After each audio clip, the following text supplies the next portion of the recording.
back to my YouTube channel. So for this video, I'm gonna show you how I usually do this Spotify shadow box that I really love doing.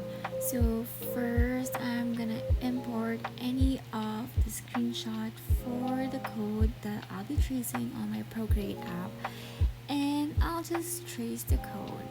And as you can see here, I already traced one, but then I decided not to use that song because I feel like the one that I'm tracing right now is more perfect for the shadow box that I'm creating. So yeah.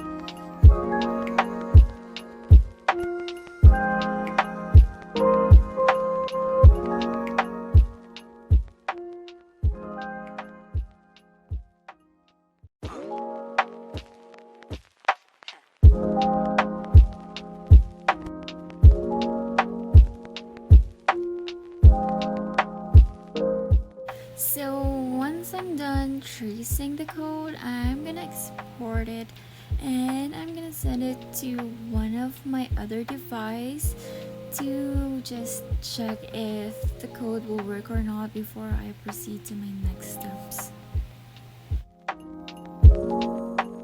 So if the code is working, I'll proceed to my next step, which is just basically letting my Cricut do its job on cutting my cardstocks for the flowers that I'll be folding later. So once it's done, it should look like this, and we're just gonna take it off the mat basically, and then put a new cardstock on the Cricut mat, and then just reload the mat again on the Cricut and just let the Cricut machine do its job.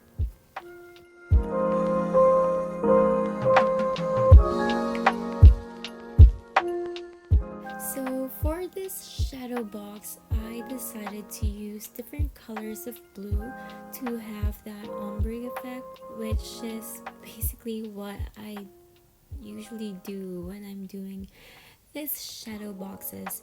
And right now I'm currently folding the flowers one by one, and it is really time consuming folding these paper flowers, and it usually takes me about a couple hours or more just to finish folding them one by one. But I've seen a lot of hacks wherein some people usually use like drills to spin the flowers faster.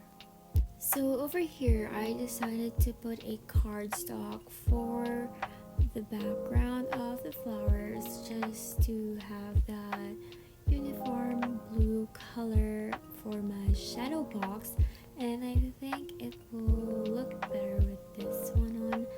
And over here, I'm just putting the flowers one by one before I put a glue on each one of them, because I just want to make sure that I don't leave like big blank spaces in between the flowers, because as you can see here, my flowers are not equally made.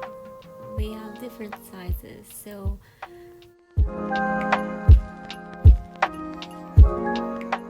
once I'm sure with the spaces, I'll start gluing the paper flowers one by one.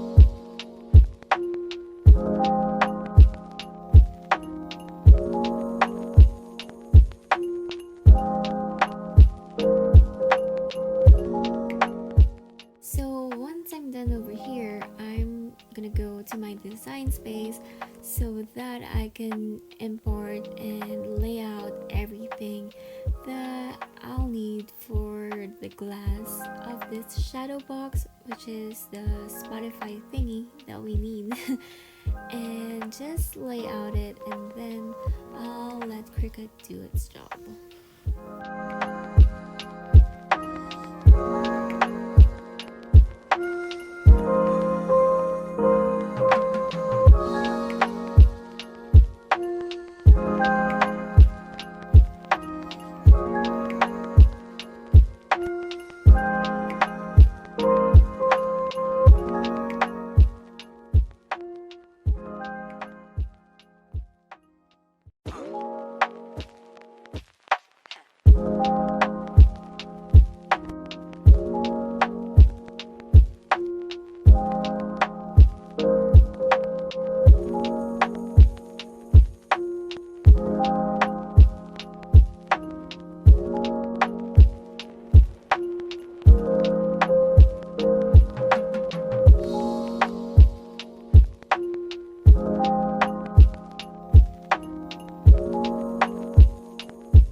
So my original plan was to, of course, include the names of the artists, and I already thought about how hard it would be to weed out the names for this one.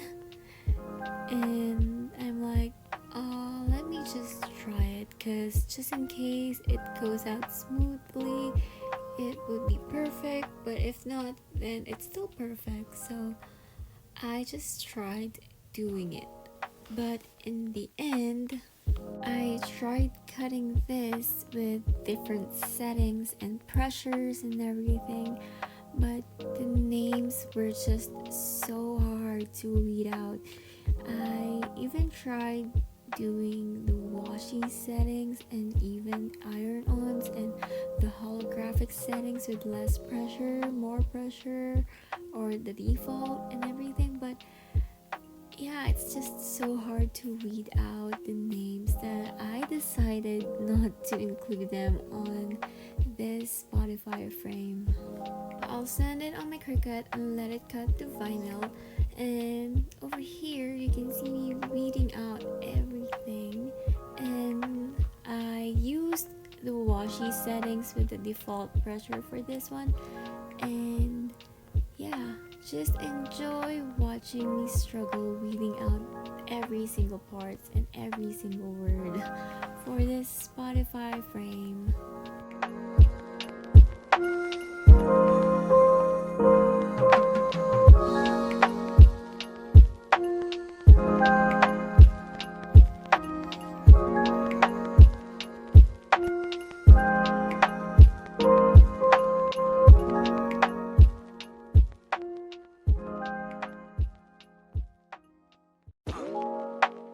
I already printed out the photo that I'll be using for this frame, and I used a sticker paper for that, and of course I'll laminate it with the Avery's self-laminating sheets just to make it waterproof and everything. And right now I'm just transferring everything on the glass.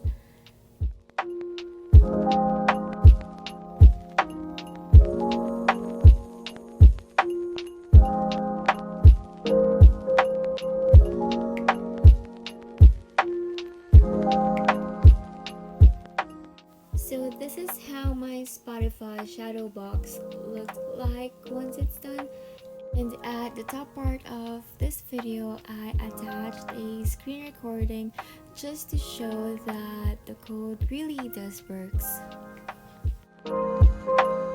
So there you go guys, I hope you guys enjoyed this video as much as I enjoyed doing it, and please don't forget to give this video a thumbs up and to subscribe to my channel, and I'll see you guys on my next YouTube video. Bye!